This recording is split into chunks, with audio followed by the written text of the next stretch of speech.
Welcome to another episode of Trends and Ideas. I'm your host, Beth Piscora, and our guest today is S&P Capital IQ ETF analyst Todd Rosenbluth to talk about gold ETFs. Welcome, Todd. Thanks, Beth.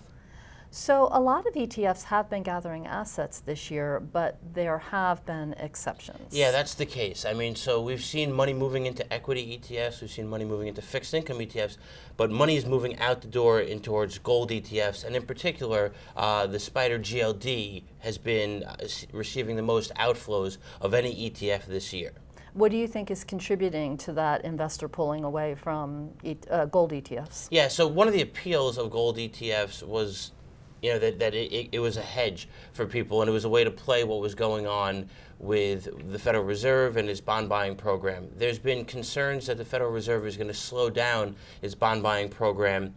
We saw gold and gold ETFs decline in value sharply in the March as well as the April, and now even into May as well.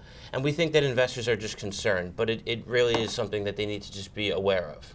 Okay, so what role would a gold ETF continue to play even at this time in an investor's portfolio? Yeah, so if we look at GLD, for example, it's got a beta that's about 0.17 versus the S&P 500 index, so taking on a lot less risk. It is a way to hedge your portfolio against inflation. It's a way to add some diversification to your portfolio so that you're not only in equities and you're not only in fixed income. There are other asset classes, including gold, and using GLD is one way to do that, to be able to offset the risks that are out there in your portfolio. But of course, not everything goes up all the time.